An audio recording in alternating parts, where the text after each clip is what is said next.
Merci Madame la Présidente. Madame la Ministre de la Citoyenneté, le séparatisme est un danger majeur pour notre République. Il y a bien sûr le séparatisme islamiste, mais il y a un autre séparatisme, c'est le séparatisme sectaire. Le rapport de la Miviludes qui vient d'être publié doit tous nous alerter. Plus 33% en un an de signalements pour dérives sectaires. Alors on y retrouve ce que j'appelle les empires de l'emprise, c'est-à-dire ces sectes multinationales qui sont de véritables États dans l'État, à l'image de la scientologie, et qui ne cessent de développer en France comme ailleurs leur vaste entreprise d'asservissement mental et financier. Mais en parallèle, on observe la prolifération de groupuscules conspirationnistes avec des gourous ubérisés qui recrutent leurs victimes sur les réseaux sociaux et qui ciblent, depuis la pandémie, les domaines de la santé et du bien-être. Alors, dans tous les cas, les conséquences sont les mêmes. Escroquerie, abus sexuels, traumatisme psychologique et parfois même décès.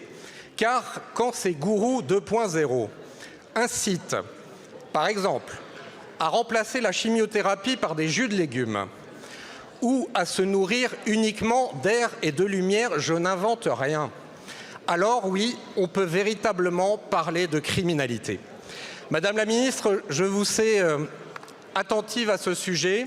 Alors qu'entendez-vous faire contre ce séparatisme sectaire qui bafoue les valeurs de notre République et qui s'attaque aux plus vulnérables de nos concitoyens? Je vous remercie. Je vous remercie. La parole est à Madame Sonia Backès, secrétaire d'État chargée de la citoyenneté. Madame la Présidente, Mesdames et Messieurs les députés, Monsieur le député Falorni.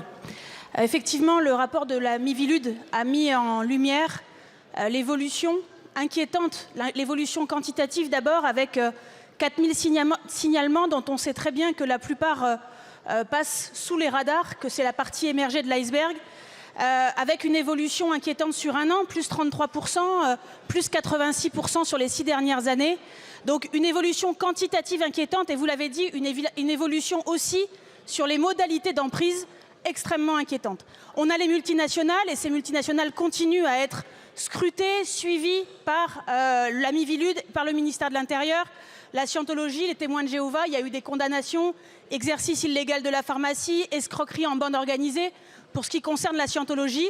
Mais on a effectivement en parallèle tout un tas d'autres gourous 2.0 qui sont sans doute plus difficiles à suivre, en tout cas qui doivent faire évoluer également nos modalités de réponse. C'est la raison pour laquelle, et ce sera une première, des assises des dérives sectaires et du complotisme seront organisées en début d'année prochaine, de manière à mettre tous les acteurs qui sont concernés autour de la table, non pas simplement pour s'écouter, mais pour mettre en place un plan d'action réel pour travailler à la fois sur la manière dont on signale, la manière dont on découvre et dont on accompagne les personnes qui sont concernées, qui sont pour la plupart sous emprise, que ce soit une emprise physique, une emprise psychologique, une emprise parfois financière, et puis de voir, parce qu'on a vu les difficultés qu'on a rencontrées sur l'église de Scientologie et son installation à Saint-Denis, peut-être éventuellement voir s'il doit y avoir des évolutions législatives pour nous permettre d'avoir tous les outils sur le sujet. Merci.